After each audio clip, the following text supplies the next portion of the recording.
Good morning, everyone. Welcome back to RCH Builders. Here we are, finally, back down here at this house of ours. We've been doing a lot of other projects.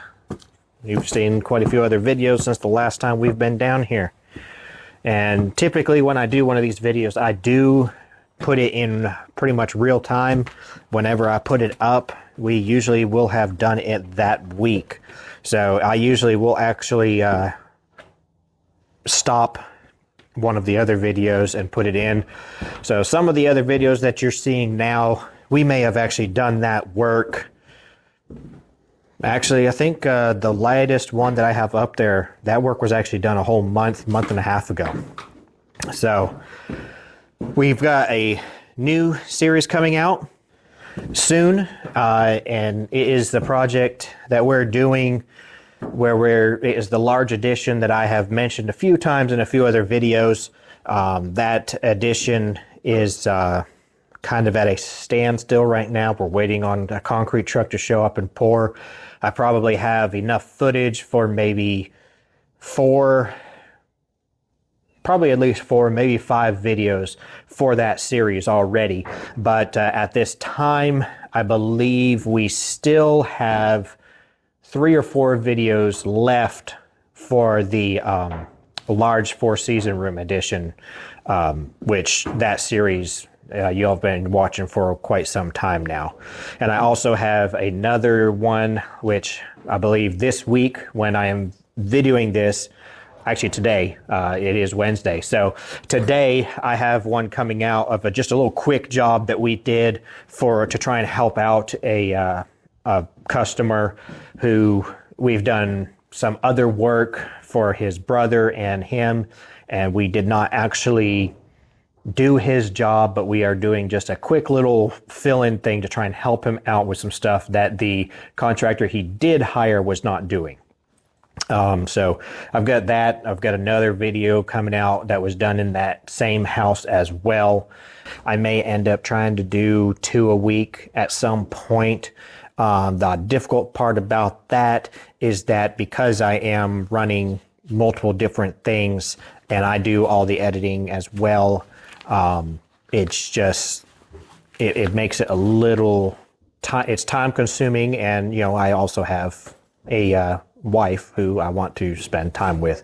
So take some of the time out on that, and then I'll have to, you know, I may end up doing 2. We'll just see how that goes. But we do have quite a few other videos. Today we are finally going to start replacing some of those drop beams. And I have kind of decided I'm going to do it a little differently than I was originally planning on doing it, just because of the extent of other things that we're going to need to do and repair in this house anyways. So I'm going to do a little bit different. Then obviously when we start jacking up the main drop beam, that part is going to have to be done regardless. It's going to have to be done the way that from underneath, and we'll show you that part as well. So we'll just see how far we get today. First thing we're going to do is we're going to build some wall supports and to re-support the ceiling.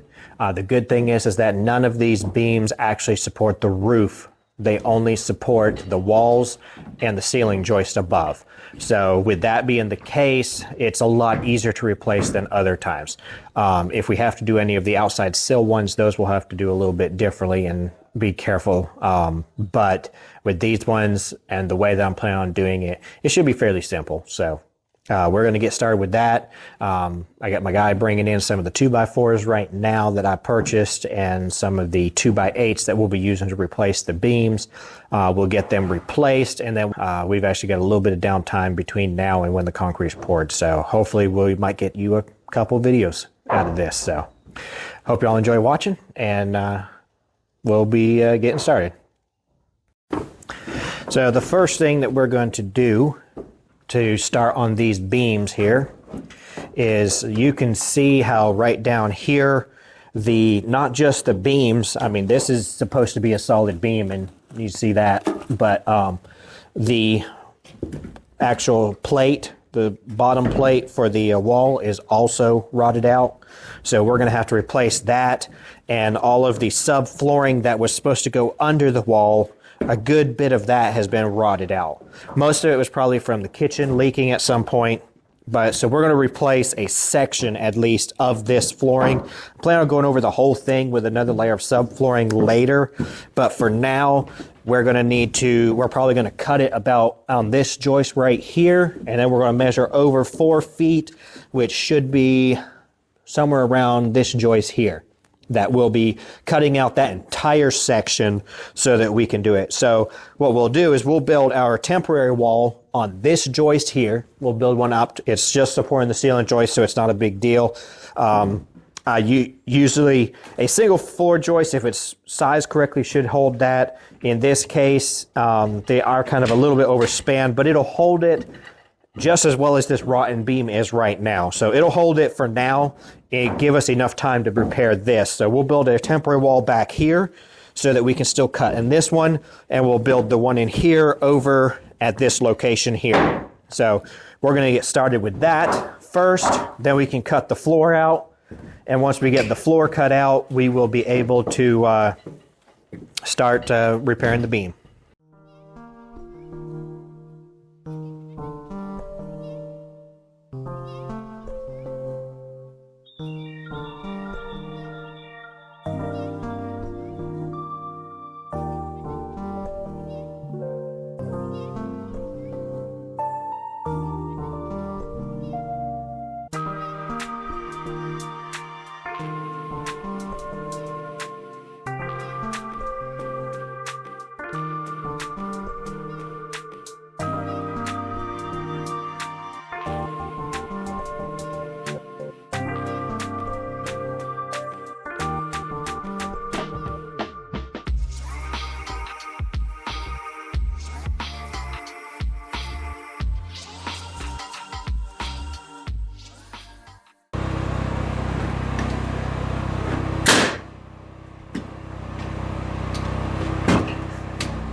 Not much pressure on those ones.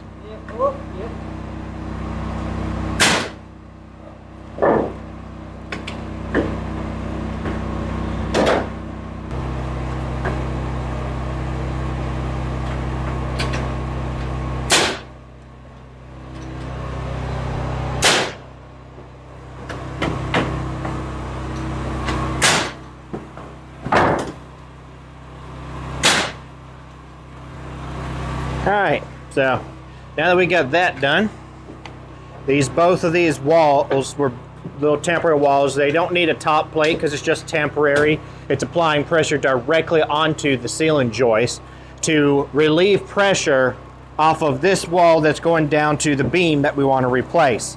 So, and to see what I did is I purposely cut all of these studs. When I measured it, it was 108 and a half, 108, exactly 9 feet. So what I did is I cut them all 108 and a half so that they would ever so slightly flex and pick up on top of these rafters here, not rafters, ceiling joists, sorry, off of these ceiling joists to relieve pressure from this wall. So now, just from doing that, you can see this wall is completely loose. There's no weight bearing down on this beam now. So now we'll be able to easily remove this wall, remove this flooring here, replace that beam without any risk of the weight that's bearing down on it.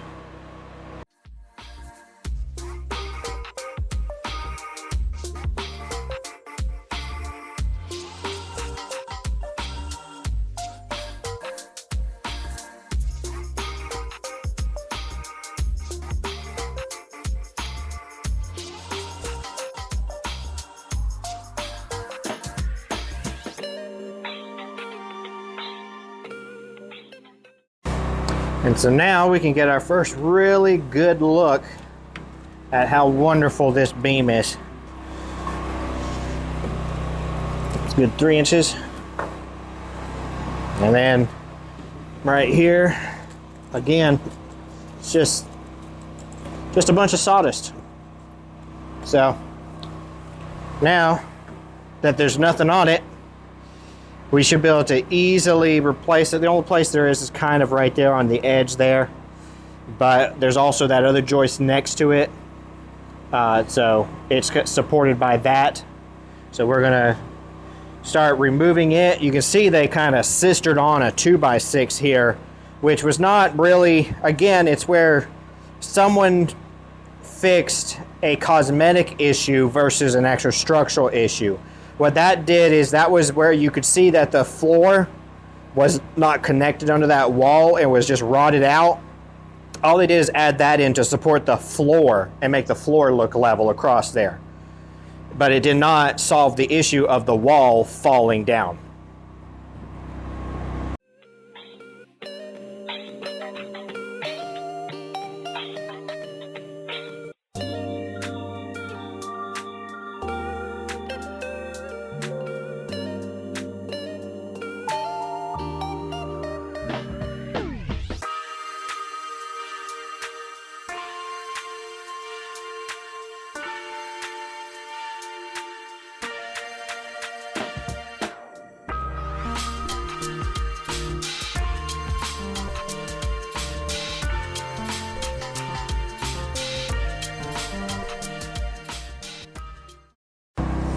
All right, everyone. So we've replaced that beam now with two brand new 2x8s.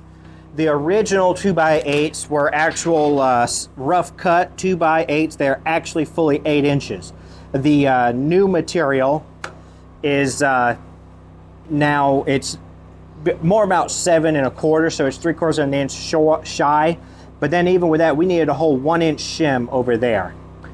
So when you're cutting those shims, I'm not sure if that was caught on the hyperlapse or not, but when you're cutting those shims, you want to cut with the grain. So they came out of this little leftover piece of 2x4 that I cut off of those temporary studs I put up. And you see, I cut it with the grain. I cut this way on this to cut out the shim. So I cut one shim out the one side for that over there, and I cut a 1/2 inch out of the other side, because a 1/2 inch is what I needed on this side here. So if you cut it against the grain, then when you put it under there and weight bears down on it, it is just going to snap. So cutting it with the grain, that's where the strength is in the 2x, and it will be able to withstand the weight. And so you have to put a shim under there when you're using new. Now, even with there being a shim there, and let's see if I can get this camera in the right spot.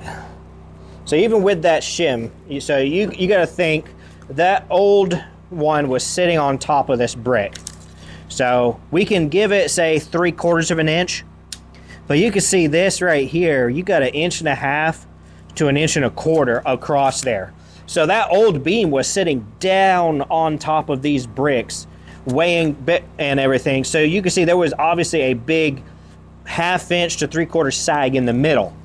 And on top of that, the fact that, remember where they knocked out that pier over there, right there, that beam, that drop beam that beam is sitting on top of, that one is simply sagging as well.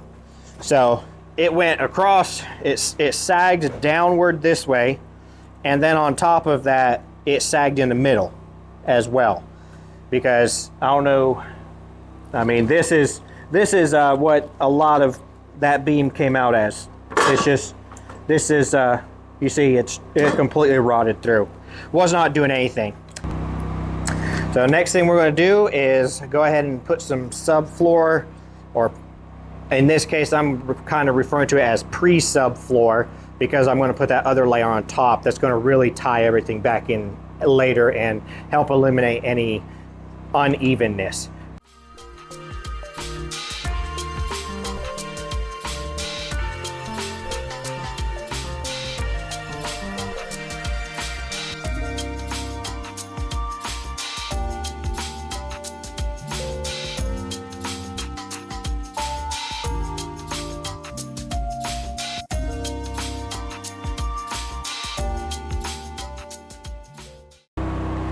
All right, so now we got that floor repaired there.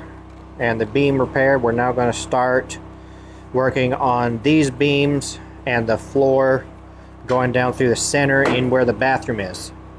So we're going to cut the floor out the way and get started with doing that. We'll just see how far we get.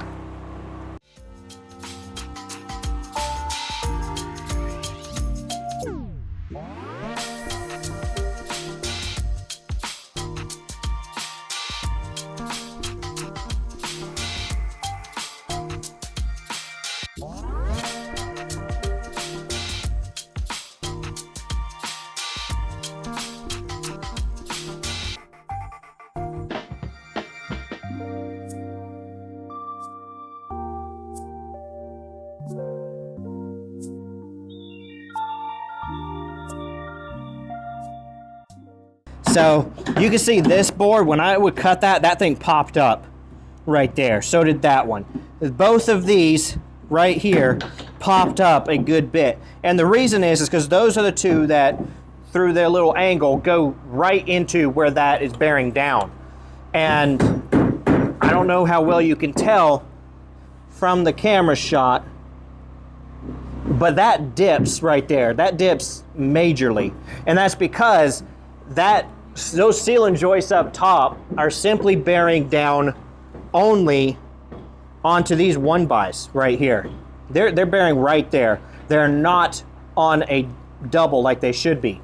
So I am going to move and have that wall come all the way across.